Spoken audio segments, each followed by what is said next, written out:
யமுனை ஆற்றங்கரையில தாஜ்மஹால் ஜொலிக்குதுங்க. உங்களோட லவ்வபிள் ஒருத்தங்களை இந்த மாதிரி ஆக்ராவை கூட்டு வந்து சர்ப்ரைஸ் பண்ணணுமா? உங்களுக்கான வீடியோ தாங்க இது. வாங்க போமா. ஃப்ரெண்ட்ஸ் கூட போகும்பொழுது நம்ம ஸ்லீப்பர் டிக்கெட்ல கூட போக முடியும். இதுக்கு சார்ஜ் 805 ரூபா தான். நீங்க ஃபேமிலி எல்லாம் போகணும்னு நினைச்சீங்கன்னா 3 days அட்லீஸ்ட் புக் பண்ணீங்கன்னா சேஃப் அண்ட் ஜர்னியா போயிட்டு வரலாம். இதுக்கு 2000 rupees ஒரு மெம்பருக்கு வந்து சார்ஜ் ஆகும். நாங்க அதையுமே பீட் பண்ணிட்டு கரீப் ரத் எக்ஸ்பிரஸ் வந்து சாட்டர்டே காலையில கிளம்புவோம். இந்த ட்ரெயின்ல வெறும் 1545 ரூபா தான் சார்ஜ் பண்ணுவாங்க. ட்ரெயின் ஏறினா அடுத்த நாள் காலையில 7:30 உங்களை ஆக்ரால விட்டுருவாங்க. அங்க பாத்தீங்கன்னா டார்மெண்ட்ரி அவைலபிளா இருக்கு, டார்மெண்ட்ரி கிடைக்கலாம். இங்க ரிஃப்ரெஷ்மெண்ட் ஆகிறதுக்கு நிறையவே அவைலபிலிட்டி இருக்கு.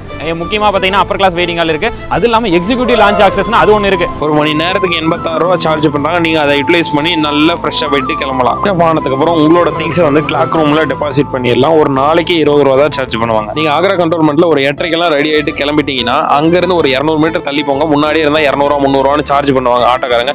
பக்கம் போனீங்கன்னா அங்க ஒரு டுக் கவுண்டின் இருக்கும். அதுல உங்களுக்கு அதிகபட்சமாக 20 ரூபா தான் சார்ஜ் பண்ணுவாங்க. அப்புறம் என்னங்க, கண்ணு முன்னாடி இருக்கக்கூடிய உலக தேசத்தை பார்த்து ரசிக்க வேண்டியதுதான். அப்படியே திரும்ப ரிட்டர்ன் ட்ரெயினான கரீப் ரத்ல கிளம்பினா உங்களுக்கு மொத்தமா 3000 ரூபாய் முடிஞ்சிடும். டீடைல் வீடியோ வேணா மறக்காம கமெண்ட் பண்ணுங்க. ரொம்ப நாளா ஆக்ரா போகணும்னு உங்க ஃப்ரெண்ட்ஸ் நெருக்கமா இருக்கிறவங்க மறக்காம டேக் பண்ணி விட்டுருங்க. நன்றி.